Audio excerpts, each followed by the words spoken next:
అధ్యక్ష. 2020లో మళ్ళీ బంగారం లాంటి అవకాశం వచ్చి కొత్త మంత్రి వచ్చినప్పుడు, కొత్త ముఖ్యమంత్రి వచ్చినప్పుడు ఒకవేళ చంద్రబాబు నాయుడు గారి ముందర మాట్లాడడానికి నీకు భయం అయి ఉండొచ్చు.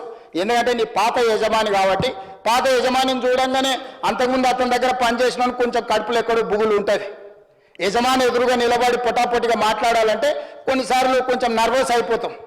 2016లో చంద్రబాబు నాయుడు ముందర నిలబడి మాట్లాడడానికి చంద్రశేఖరరావు గారికి ఒకవేళ భయం ఉంటే, జగన్మోహన్ రెడ్డి గారు మొదటిసారి ముఖ్యమంత్రి, వయసులో నీకంటే చిన్నోడు, అనుభవంలో నీకంటే చిన్నోడు, జగన్మోహన్ రెడ్డి గారి ముందరన్నా నువ్వు గట్టిగా మాట్లాడి మనకు రావాల్సిన హక్కులను తీసుకురావాల్సి ఉండే కదా అధ్యక్ష.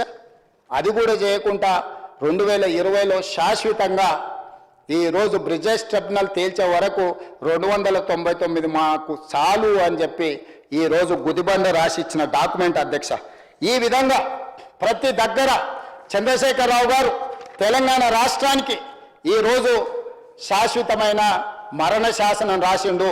ఇవన్నీ కూడా నేను కృష్ణానది జలాలకు సంబంధించి నదీ పరివాహక ప్రాంతంలో ఏ విధంగా నీటి పంపకాలు జరుగుతాయి, నీటి పంపకాలకు ట్రిబ్యునల్స్ ఏ విధంగా ఉంటాయి, ఈ పంపకాలు జరిగిన నీళ్ళకి సిడబ్ల్యూసి ఏ విధంగా అనుమతులు ఇస్తుంది, ఈరోజు ఆంధ్రప్రదేశ్ తెలంగాణకు సమస్య వస్తే రివర్ మేనేజ్మెంట్ బోర్డు ఏ విధంగా వివరించాలో వాటికి సంబంధించిన వివరాలంతా చెప్పిన అధ్యక్ష. ఇది మొదటి అంకం మాత్రమే. మహాభారతంలో 18 అంకాలు ఉన్నట్టు నీళ్ళకు సంబంధించి కృష్ణానది జలాలకు సంబంధించిన మొదటి అంకం మాత్రమే ఇది అధ్యక్ష. అంటే నీళ్లు ఏ విధంగా పంపకాలు జరగాలనో, ఏ విధంగా అనుమతులు తెచ్చుకోవాలనో, ఏ విధంగా ప్రాజెక్టులు నిర్మించుకోవాలనో, ఏ విధంగా ఆ నిర్మించుకున్న ప్రాజెక్టుల నిర్వహణ కృష్ణా రివర్ మేనేజ్మెంట్ బోర్డు మనం పంచుకున్న పంపకాలను అమలు చేయడమే వాళ్ళ బాధ్యత. నీటి పంపకాల బాధ్యత వాళ్ళది కాదు అధ్యక్ష. అదేవిధంగా సిడబ్ల్యూసి నువ్వు కట్టుకునే ప్రాజెక్టులకు మాత్రమే అనుమతులు ఇస్తుంది అధ్యక్ష. నీటి కేటాయింపులు చేయదు సిడబ్ల్యూసి. నీకు అందుబాటులో ఉన్న నీళ్లకు మాత్రమే అనుమతులు ఇస్తుంది అధ్యక్ష. నీళ్ల కేటాయింపులు ఎవరు చేయాలంటే ట్రిబ్యునల్ చేయాలి అధ్యక్ష. ఇవాళ ఆ ట్రిబ్యునల్ 2004లో రెండవ ట్రిబ్యునల్ ఏదైతుందో బ్రిజేష్ కుమార్ ట్రిబ్యునల్ని 2004లో అపాయింట్ చేస్తే ఈరోజు 2026 వచ్చింది అధ్యక్ష. 21 సంవత్సరాలైనా ట్రిబ్యునల్ ఏ రాష్ట్రానికి ఎన్ని నీళ్ళని ఇవ్వాలనో, ఏ రాష్ట్రం ఎన్ని నీళ్లు వాడుకోవాలనో, ఏ రకంగా నీటి పంపకాలు జరగాలనో తేల్చలేదు అని అంటే 21 సంవత్సరాలు నడిచిన కేసులు రాబోయే 20 సంవత్సరాలు నడవదనే గ్యారెంటీ ఎవరని చెప్పగలరా అధ్యక్ష?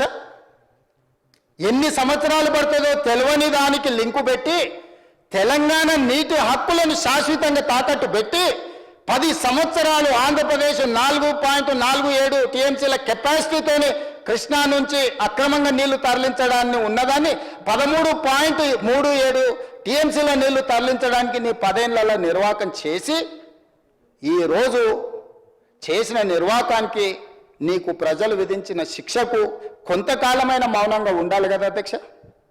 అట్లా ఉండకుండా ఉల్టా మమ్మల్నే సాంబశివరావు గారు చెప్తారు, చోర్ కోత్వాల్కు ఉల్టాడాయే, ఉల్టా చోర్ కోత్వాల్కు డాటా అని నిన్న సాంబశివరావు గారు చెప్తుండే. ఇదొక అంకం అధ్యక్ష. ఇక రెండవ అంకానికి వస్తే అధ్యక్ష, ఇప్పుడు ప్రధానమైన వివాదం అంతా ఎక్కడ జరుగుతుంది అధ్యక్ష? పాలమూరు రంగారెడ్డి ఎత్తిపోతల గురించి జరుగుతుంది అధ్యక్ష. ఇప్పుడు ఆ ప్రాజెక్టు అనుమతుల గురించే కదా అధ్యక్ష. ఈ ప్రాజెక్ట్ ఎట్లా మంజూరు అయిందో కూడా సమాజానికి మనం చెప్పాలి కదా అధ్యక్ష. ఇది ఏమన్నా చంద్రశేఖరరావు మంజూరు చేసిండు అనుకుంటున్నారు అధ్యక్ష? చంద్రశేఖరరావు గారికి పాలమూరు రంగారెడ్డి ఎత్తిపోతలతో ఈ సమంతైనా సంబంధం ఉందని ఎవరైనా అనుకుంటే అది భ్రమనే. మొట్టమొదట ఈ లెటర్ మహబూబ్నగర్ జిల్లాకు, రంగారెడ్డి జిల్లాకు పాలమూరు ఎత్తిపోతల పథకాన్ని కట్టమని మొట్టమొదట లేఖ పెట్టింది విఠలరావు గారు అధ్యక్ష. మా కొడంగల్ వాసి లగచర్ల, మీకు తెలుసు, మీ అమ్మమ్మ గారు ఊరు అక్కడనే. విఠలరావు గారు సీనియర్